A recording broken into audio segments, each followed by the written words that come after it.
और मैं वजीफा बुक चैनल पे ऐसे अमाल बताऊंगा। बखुदा कोई चैनल नहीं बताएगा, कोई आमिल नहीं बताएगा। अगर ये चाहते हैं कि आप पे जादू का पता चलाना चाहते हैं, जिन्नात का पता, क्योंकि जब जादू किया जाता है तो जो बुरे जन्नात होते हैं उनके जरिए किया जाता है, याद रखिएगा।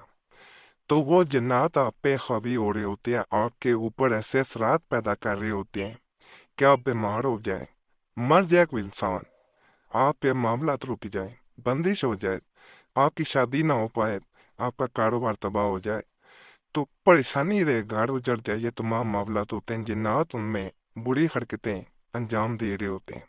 इस अमल में आपको पता चल जाएगा कि जादू है नहीं है, जिन्नात का असर है नहीं है। बड़े खास अमल है, आसान अमल है, कोई भी कर सकता है।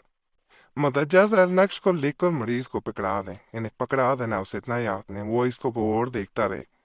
वैसे पकड़ेगा दाएं हाथ में, उसे कहने के नक्श को देखता रहे। अगर इस नक्श को देख कर मरीज रोने लगे तो समझ जाए कि जिन्नात का असर है। अगर हंसने लगे तो फिर खबीस रूह मुसल्लत है। इससे आसान अमल नहीं हो सकता। आगे मजीद मैं बताता हूँ। ये वो नक्श है जो आपने हाथ में उस इंसान के पकड़ाना है जिसका मालूम करना चाह रही है कि उस पे जिन्नात का असर है या नहीं है। ये नक्श नजर आ रहा होगा, ये आपने नकल कर लेना है। अगर रोए तो जिन्नात का असर है, अगर हंसे तो रूह, खबीस रूह का असर है। अगर मरीज मुतजा वाला नक्श को देख कर बिल्कुल खामोश रहे तो मर्ज जिस्मानी है। अगर मरीज का सर और कंधे वजनी हो जाए तो समझ लें कि मरीज पर किसी जी रूह के असरात हैं। दीगर, अगर कोड़ा मटी का स्कोर लेकर इस पर काली स्याही से ये अजमियत लिखे, ये जो नजर आ रही है, इस स्कोरे प्याले को, यानी कटोरा जैसे कहा जाता है प्याला को, अजमियत लिखने के बाद मरीज के चारों तरफ 7 मरतबा गर्दिश दे। फिर इस स्कोरे को यानी प्याले को आग में डाल दें। अगर खरबूज सफेद हो जाए तो सहर है, जादू है। इसको किया यह जाता है, प्याला जो है आजकल कोयले वगैरह लकड़ियां वगैरह कम जलाई जाती हैं गाँव देहातों में, शायद हो ऐसा मामला। तो आपने गैस का तेल चुना, उस पे आग जलती हुई पे रख देना। अगर सुर्ख हो जाए तो चुड़ैल का असर है, अगर गायब हो जाए तो जिन्न का असर है, अगर काले ही रहें मर्ज जिस्मानी है। आगे मजीद चलते हैं। असेबी मर्ज को अपने साथ बिठा लें। ये आगे मैं मजीद बता रहा हूँ, इसको ताकीद करें कि वो इसमें या बदू को तेज तेज पढ़े, ऐसे या बदू या बदू या बदू या बदू या बदू या बदू ही।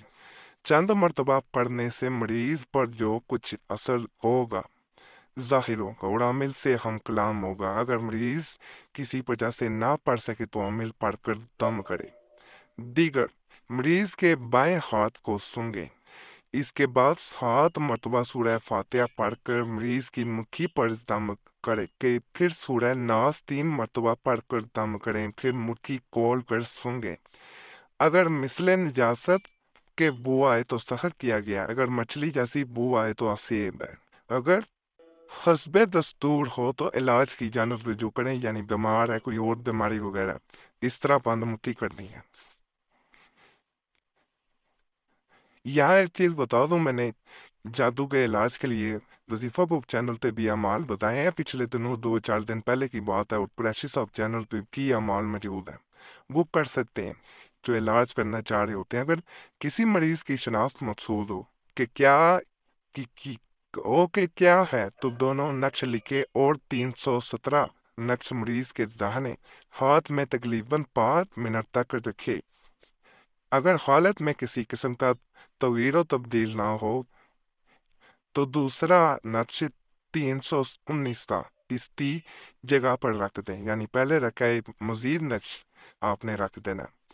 अगर हाथ में या बाजू में रेशा पैदा हो, जैसे रेशा होता है इस तरह, ये इस तरह हाथ कांपना शुरू हो, रेशा पैदा हो तो समझ लें कि असेब है। अगर सर गर्दन में गिरानी महसूस हो तो सहर है, अगर कोई तब्दीली ना हो तो मर्ज जिस्मानी है। ये नक्श आपको नजर आ रहे होंगे। दीगर मतजदा नक्श को आसेर ज़दा के हाथ में देने से जो कुछ इस पर असर होगा हाजिर होगा। ये हाजिरी के लिए नक्श मस्कूरा को हाथ में देकर ये रबाई विद करें। ए अशरफ ज़माना ज़माने बदद नुमा, ये नीचे लिखी हुई है। मदद नुमा ख्वाए बस्ता, ये साथ पड़ेगा। बाकी आज के अमाल आपको उम्मीद है फायदेमंद आपके लिए साबित होंगे, पसंद भी आए होंगे। आप इसके बारे में ज़रूर मुझे बताइएगा और कोई मसला हो कमेंट्स में ज़रूर पूछें, उस पर अमल मैं दूंगा। इंशाल्लाह ये तमाम आमिलों के माने अमल है, आप खुद भी आमिल बन सकते हैं ये अमल करके। बाकी चैनल सब्सक्राइब करें, वीडियो लाइक करें, घंटी के निशान पर ज़रूर दबाएं। फ़ायदा हो अल्लाह की ज़ात के शुक्र अदा करें, दुआ में याद रखें और अल्लाह सब पे फजल फरमाए, सब पे रहम फरमाए। अच्छी साहब चैनल को भी ज़रूर सब्सक्राइब करना है।